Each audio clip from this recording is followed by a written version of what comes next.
हर हर महादेव। आप सभी भक्तों को मेरी माताओं बहनों महादेव की कृपया से आप सभी खुश होंगी, अच्छे होंगी, स्वस्थ होंगी और इस सावन महादेव की सेवा कर रहे होंगे, क्योंकि इससे बढ़कर हम भक्तजनों की जिंदगी में और कुछ नहीं है।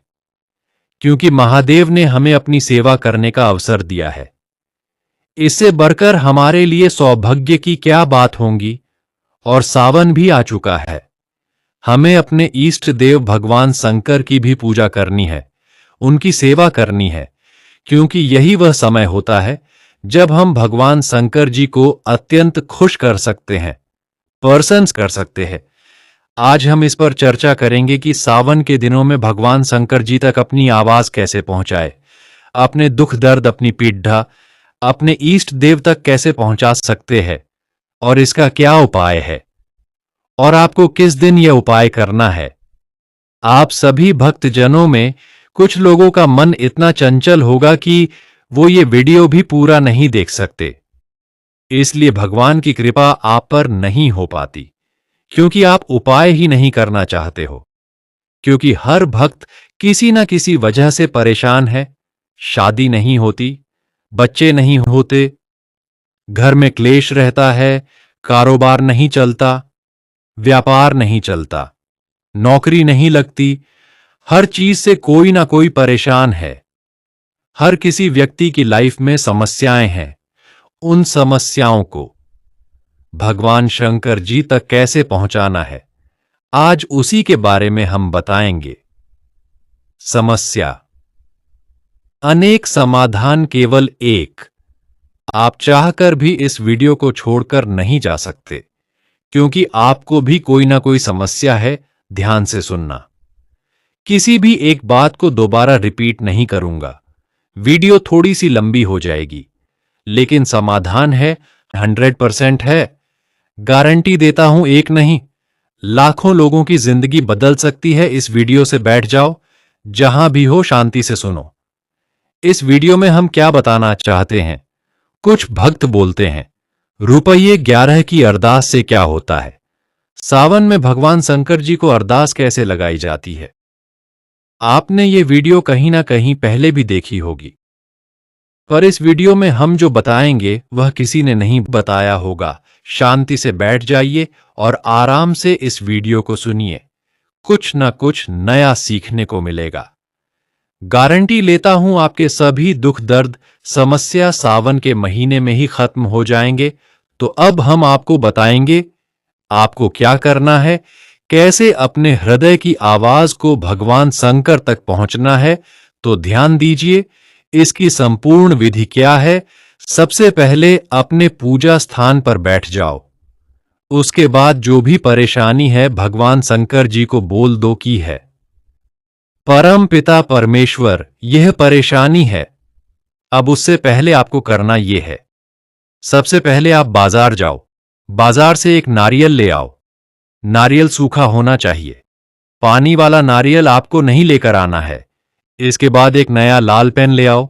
वह लाल पेन ऐसा होना चाहिए कि दुकानदार भी उसे चलाकर ना देखें।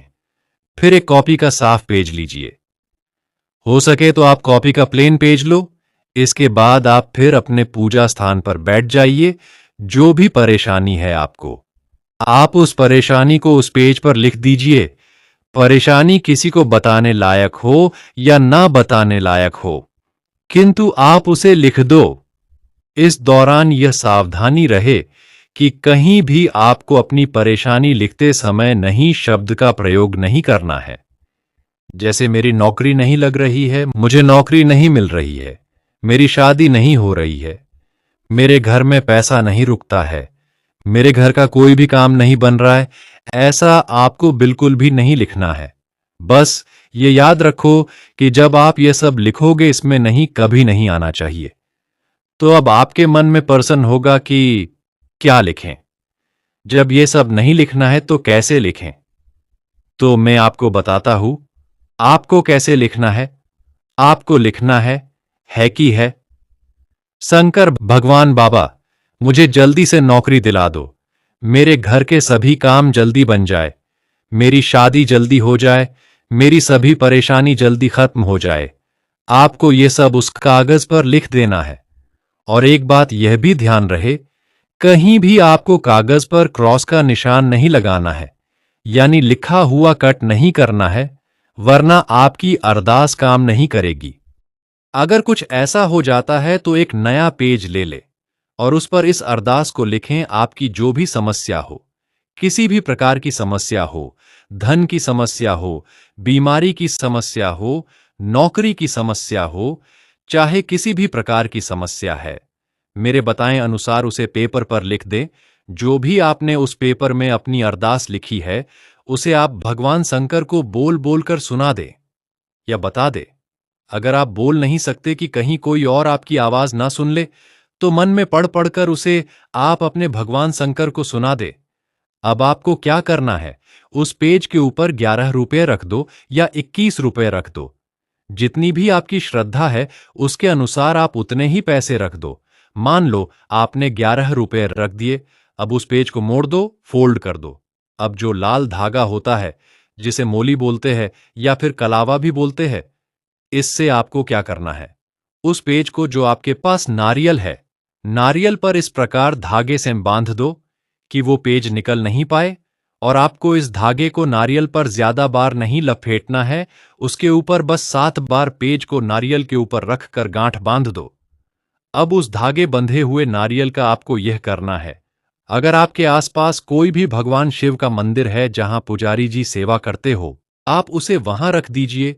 या फिर अगर हो सके तो उसे आप वहां रखें जिस भगवान को आप ज्यादा मानते हो, क्योंकि सभी भक्त जनों की अलग अलग भगवान में श्रद्धा होती है। वैसे भगवान तो एक ही है, पर आप इसे अपने इष्ट देव के मंदिर में रखें तो ज्यादा अच्छा होगा। ये मंदिर आसपास कहीं भी हो सकता है। इष्ट देव को तो आप समझ ही गए होंगे किसे कहते हैं, जिसकी हम रोज पूजा करते हैं, जैसे भगवान शिव हो या फिर हनुमान जी हो या फिर माता रानी हो। तो आप इस प्रकार इसे कहीं मंदिर में रख दें और जो भी इस अरदास में आपने लिखा है उसे एक बार फिर मन मन में ही भगवान को सुनाए। इस प्रकार आपकी अरदास भगवान तक पहुंच जाएगी।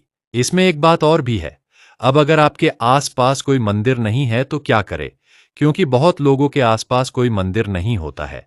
तो इस स्थिति में आपको करना यह है कि आपके घर पर तो पूजा स्थान होगा ही, जहां आप पूजा करते हो आप उस नारियल को वहीं रख दो और हाथ जोड़कर भगवान से कहो, है परम पिता परमेश्वर, ये अरदास लिखी है, तेरे श्री चरणों में समर्पित कर दी है।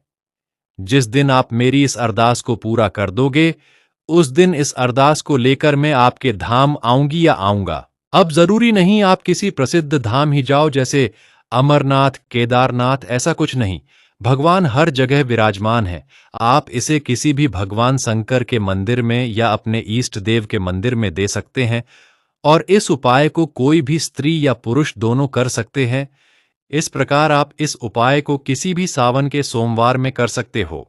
और भक्तों, हमें दक्षिणा में आपसे बस इतना चाहिए, आप इस भक्त के YouTube चैनल को सब्सक्राइब कर दो राधा रानी की और हमारे परमपिता परमेश्वर भगवान शंकर की आप पर कृपया बनी रहेगी। और भक्तजनों कमेंट में राधे राधे और हर हर महादेव जरूर लिखे।